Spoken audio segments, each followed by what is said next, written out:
schedule. We'll give you a certain amount of time, but we also want to make sure we follow our schedule. Mr. Hitchens, you're up first. Thank you for coming. Nice of you to have me, and nice of you, ladies and gentlemen, to come, and nice for Californians to lay on a day that reminds me of my English boyhood, and nice too to be in the town, the research institute of which not long ago certified Uri Geller as an authorized practitioner of the paranormal. For all the reputation of Stanford for scientific scrupulousness, there's always a little black hole through which things can, and often I've noticed do, creep. Thank you, Michael. Thank you, Ben. Incredibly generous and undeserved, if rather terse and ungenerous introduction. I remember thinking, I should say this by way of reply, that when we first met on the set of what was then the primitive version of Politically Incorrect, imagine what the primitive version looked like, ladies and gentlemen. I remember thinking, he's a nice guy, but he needs to live at least 2 more lifetimes just to live down his work for Richard Nixon. And,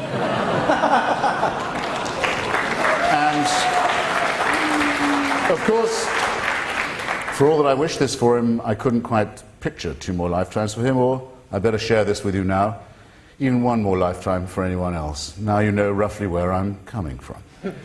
Now I've shared that with you. Now, to the purpose, I'm not at all in search of consensus today. In fact, very much to the contrary, and I can't imagine how I'm going to be able to use up 14 minutes in demolishing intelligent design, as I decline to call it, since it's a propaganda term for creationism.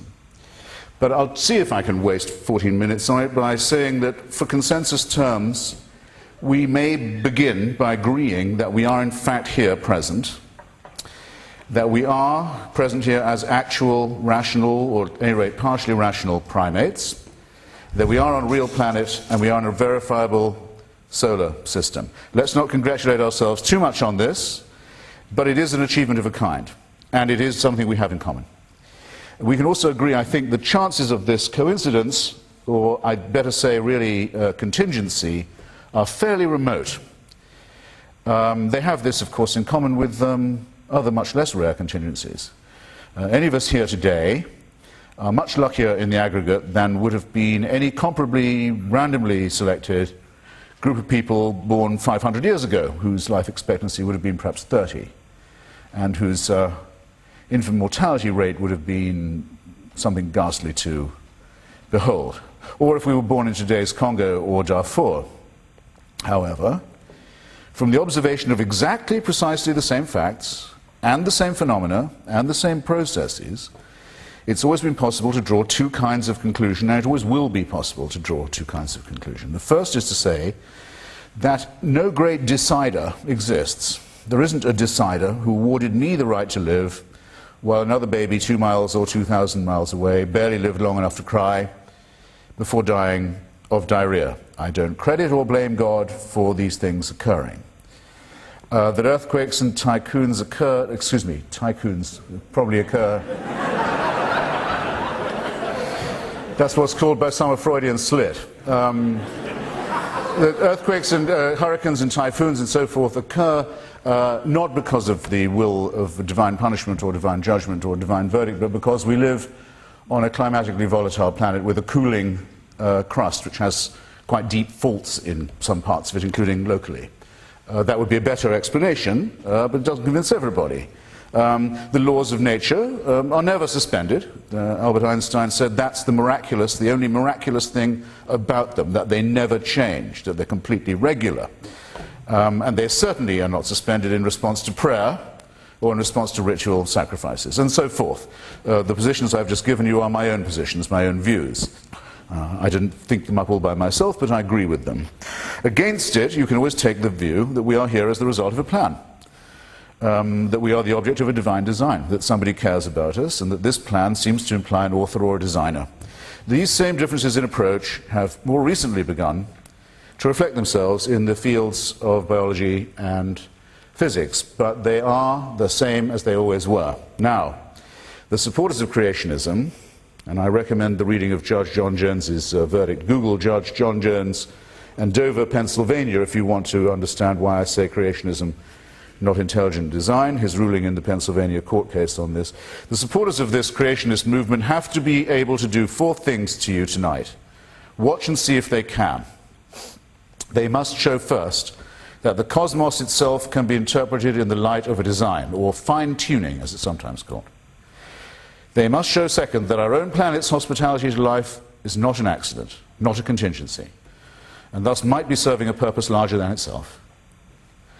These 2 gigantic attainments, if available to them, would only get them as far as the implication of an author or a designer. That's what used to be called the deistic position.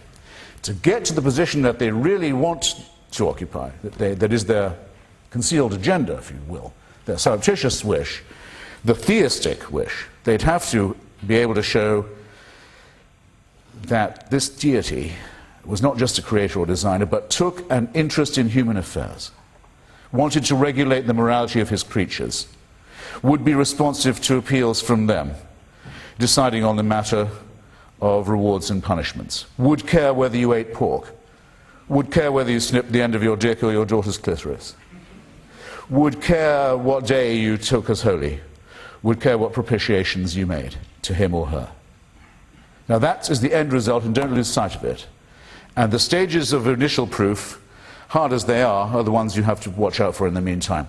Now, our vast new knowledge isn't all that decisive in resolving this ancient dispute, but it can be of help. I asked Francis Collins, the leading Christian who did the Genome Project, as you probably know, how long he thought humanity had been on the Earth, and I asked Professor Richard Dawkins how long he thought fully evolved humans had been present. Dawkins thinks it could have been as many as 250,000 years. Collins thinks certainly not less than 100,000. 100,000 is all I need.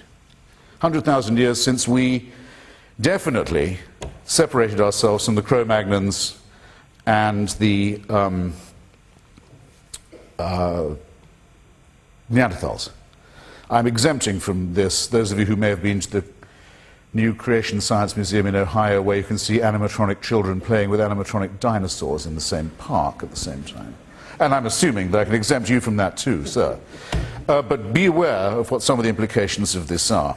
Now, that's to say, if you believe in a divine intervention in our lives, that give it just 100,000 years, for the first 94, 95,000, people are born, they die mainly of their teeth or in childbirth or of microorganisms they don't know exist. Their life expectancy is, for the first 50 or 60,000 years, perhaps 25 years. They're killed by animals, they're killed by each other in pointless turf wars, they're killed in typhoons, floods, mudslides, and so forth. But gradually, they make slow, exponential progress. They get to the point of suffering all the time, and heaven watches it with folded arms, like this.